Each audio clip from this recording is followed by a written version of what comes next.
علم تو اتنا حاصل کرنا چاہیے کہ اللہ کا نبی نے ارشاد فرمایا طلب العلم فرض علی کل مسلم، علم حاصل کرنا ہر مسلمان مرد اور عورت پر فرض ہے. یعنی علم دین اتنا حاصل کر لے کہ وہ نماز، روزہ، حج، زکوٰۃ، طہارت، وضو کے مسائل کو اچھے طریقے سے جان سکے. کم سے کم اتنا تو جاننا اس کے لیے ضروری ہے.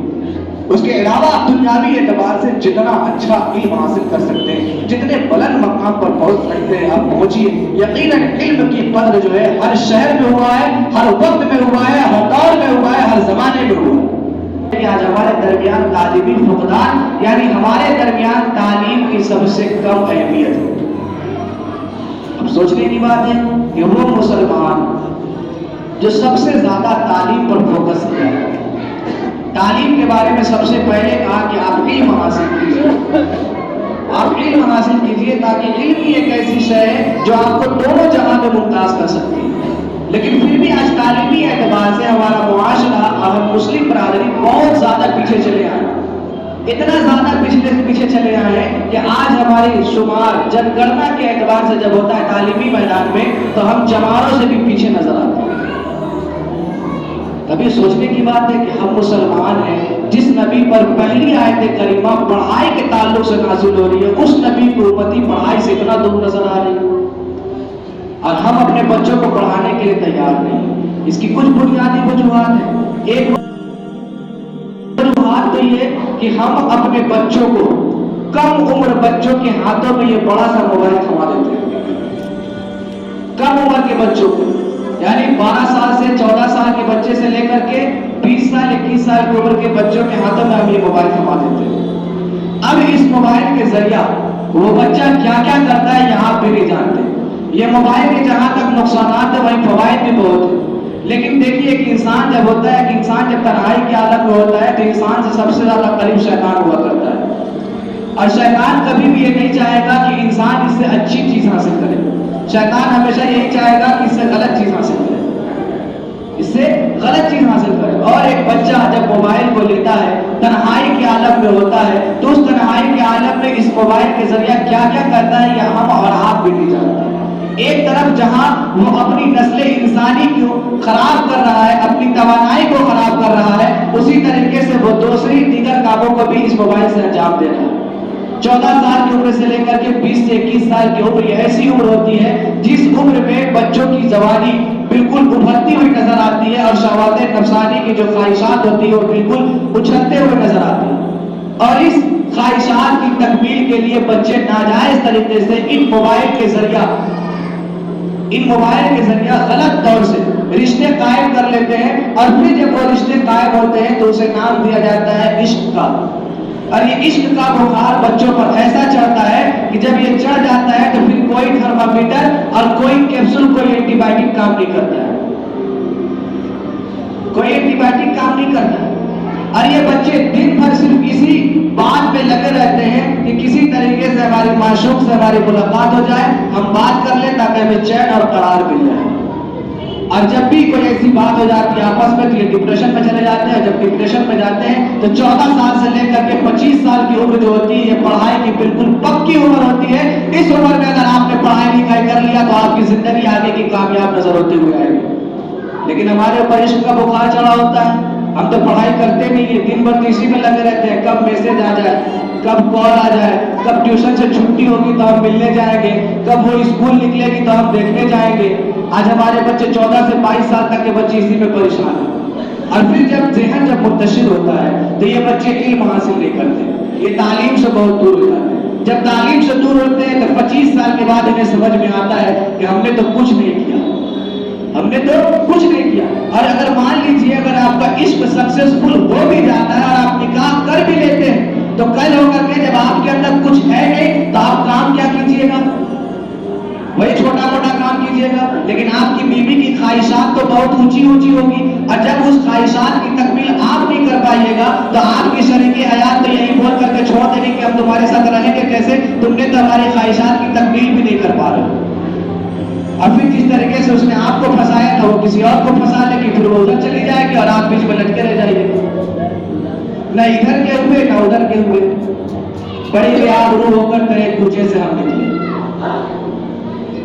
رات مطلب دیکھیے یہ باتیں ہنسنے کا مقام نہیں ہے. یہ سوچنے کا مقام ہے. ایک پیغام کے طور پر ہم اپنی باتیں آپ کی نگاہوں کے سامنے رکھنا چاہتے ہیں. کیونکہ آپ ان باتوں کو نہیں سمجھیے گا تو پھر معاشرے سے یہ گندگی صاف نہیں ہوگی, یہ گندگی دور نہیں ہوگی.